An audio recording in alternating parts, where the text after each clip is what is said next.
নমস্কার বন্ধুরা, পিঙ্কি ঠাকুর ডায়েরি চ্যানেলে তোমাদের সবাইকে স্বাগত। বোলপুরে পৌষ মেলার পর একটা অন্যতম মেলা হলো নবান্ন মেলা।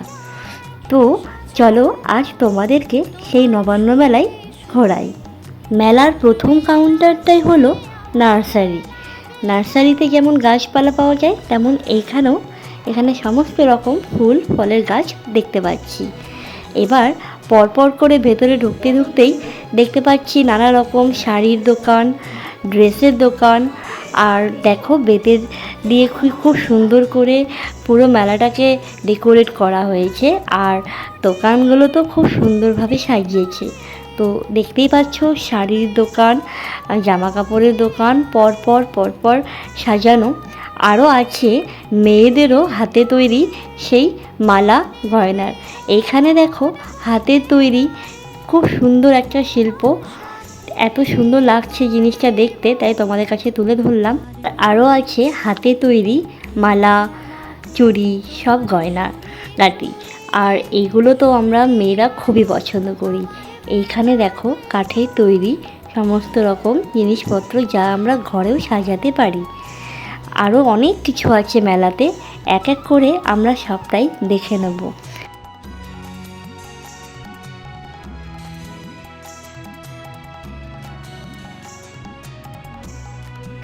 আর চলো, দেখতেই পাচ্ছ এবার যে এখানে ঢেঁকি আছে।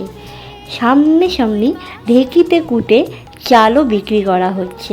এই কাউন্টারটা দেখার পরে এই মেলার নাম নবান্ন হওয়াটা সার্থক পেয়েছে।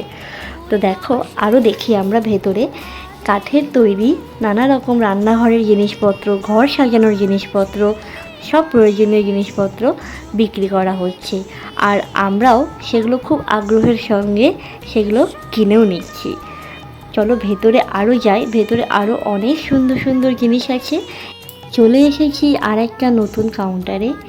এখানে খুব সুন্দর জিনিস আছে। এইখানে ঘরে সাজানোর জন্য অনেক কিছু আছে। এগুলো সব হাতে তৈরি হয়েছে। আছে নানা রকম ব্যাগ, আরও ঘরে সাজানোর জন্য নানা রকম ছবি। চলে এসেছি পরবর্তী কাউন্টারে, যেখানে আছে মেয়েদের সবথেকে বেশি ভিড়। এখানে নানা রকম ধাতুর তৈরি মালা, বালা, আরও সব সাজসজ্জার জিনিসপত্র পাওয়া যাচ্ছে, যেখানে মেয়েরা ভিড় করে জমা হয়ে এখানে সব কেনাকাটা করছে। তারপরে আরেকটা দোকান চোখে পড়ল, যেখানে ব্যাগের ওপরে, জামার ওপরে খুব সুন্দরভাবে হাতে তৈরি পেন্ট করা আছে। আর রয়েছে তার পাশের দোকানেও ঘর সাজানোর জিনিসপত্র। এখানে নানা রকম কাঠের পুতুল, মোমের পুতুল, আর ঘরে দরজায় সাজানোর জন্য নানা রকমভাবে